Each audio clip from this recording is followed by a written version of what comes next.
Eastern Europe, for one, has had long experience of Russian expansion, incorporation into the empire or into the sphere of influence.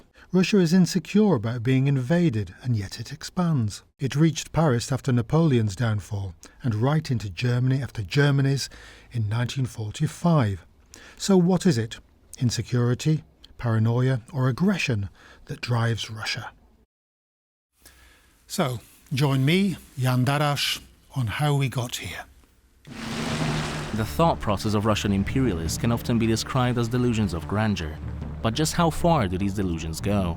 Former Russian president and current deputy chairman of the Security Council, Dmitry Medvedev, recently said that his motherland's strategic borders stretch from the Carpathian to the Caucasus Mountains. In his mind, Russia also includes the Iranian Plateau and the Pamir Mountains, and encompasses the entirety of the Arctic.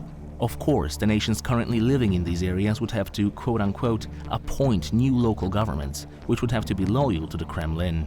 While its size was always formidable across the ages, Russia has never controlled this much territory in its existence, even in its largest form during the late 1800s. While Dmitry Medvedev is infamous for his outrageous takes, experts say this neo-imperialist Russian movement shouldn't be taken too lightly, considering many see Medvedev as the de facto successor to Putin when he finally loses grip on power. This feeling of uneasiness across observers is also multiplied by Moscow's insistence to annex as much Ukrainian land as possible during their savage attack on their western neighbor.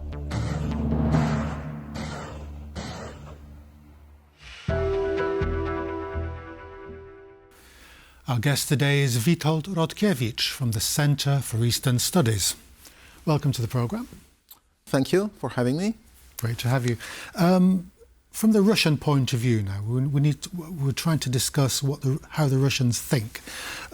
What has kept them driving west, over into Poland and beyond, south, Caucasus, east, Vladivostok, Alaska? What's the mix of motivation that has fueled Russian imperialism? Is it geography? Is it a spiritual kind of crusade? Is it a sense of inferiority towards the West? How would you define that? I think one should use a concept of political culture, strategic culture, and I would say also strategic imagination. I think this is both culturally rooted, but also one has to remember the very peculiar circumstances in which the political culture of the current Russian leadership has formed. I'm referring to the collapse of the Soviet Union, because this was the formative experience for the current generation of Soviet leaders, Russian leaders.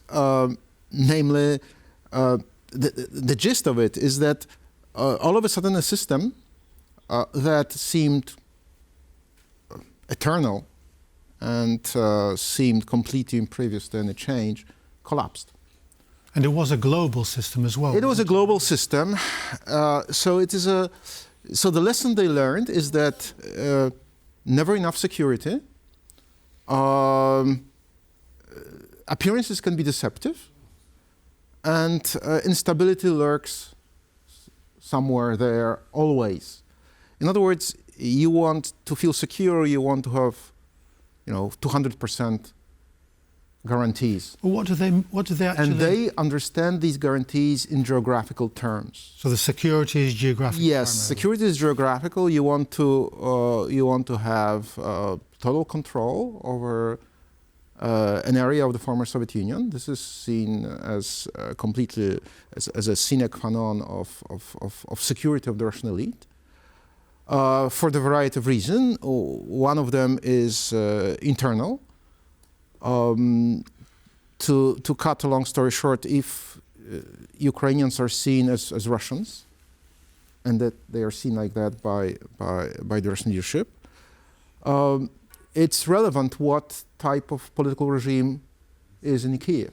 Because if the Ukrainians can have a democratic system, and they can sort of make their political leadership accountable, then this is a very bad example for the Russians. The assumption is that Russians are not going to be influenced by what the Poles do or the Lithuanians do.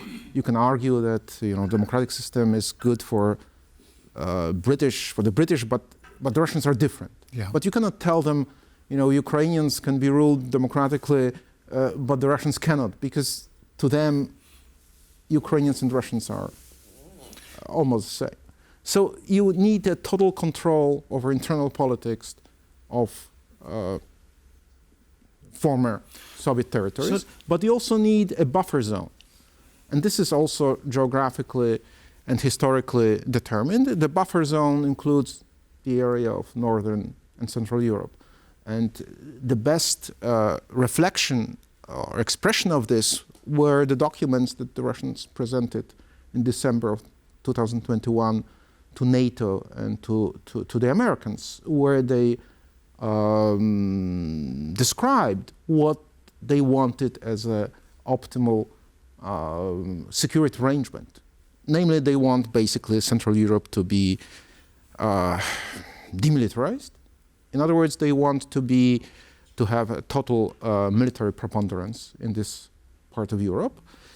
In other words, you can say that the way they define their own security is by having a guarantee of having a total military preponderance over, quite far away from their borders. And is this true? And is this because they fear the history of invasion in Russia, or what? Well, this is a nice argument. Russia was invaded. In fact, if you look invaded history, just as much. The Russian Empire, the Soviet Union, conducted many more aggressive and expansionist wars than defensive wars. So this argument is clearly made up to legitimize Russian aspirations to control territories and control buffer zones that are not part of Russia, of Russian national territory. Nevertheless, this is a myth that's, I think, at least part of the Russian society, and part of the leadership believes in it. Yeah, in other words, you want to have absolute security, and you define security in very realist terms, in terms of potential, and so you don't want to have any comparable potential, military potential or political potential close to your border, and you want to have basically, and one important element in this thinking is a fixation on the US. Fixation on the US, and from the point of view of the Russian elite, they don't think they can feel secure as long as the US is not really reduced to an isolationist policy. That's their ideal. They want to by raising the cost to persuade the Russian elite, the Russian society, to limit their political ambitions to, let's say, Western Hemisphere, and to leave Europe and leave East Asia, because you have to remember that at the current moment, Russian political elite thinks about global politics in terms of Russian, Chinese, Russian-Chinese, Western rivalry and conflict.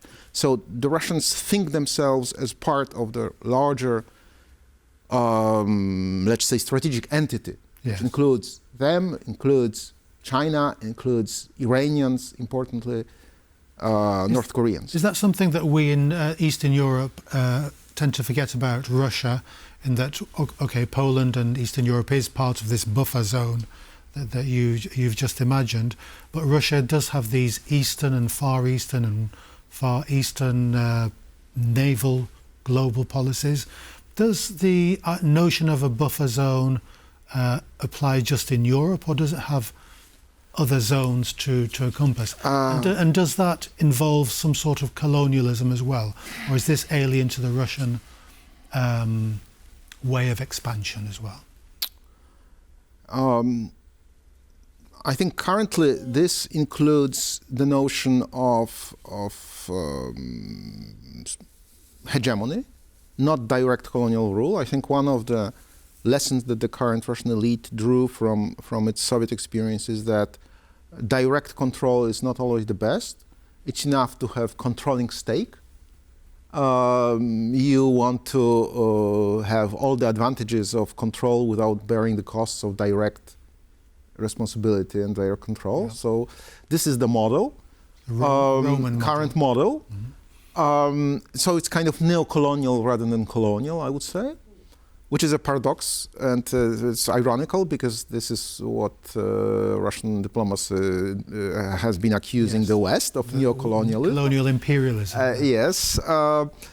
So it as far as it includes, it treats differently powers that are seen as hostile. And one important element I forgot to mention, because why this hostility to the West? Why this feeling of threat? I think one can safely state that the West is seen as a threat by the current Russian leadership, not because of what it does necessarily, but because of what it is and what it represents. In other words, the West is the only potential source of inspiration for the Russian society to demand changes model. And to demand some kind of system that in which the authorities are accountable to the society. Democracies may be going too far, but accountability, real accountability of the leadership, is what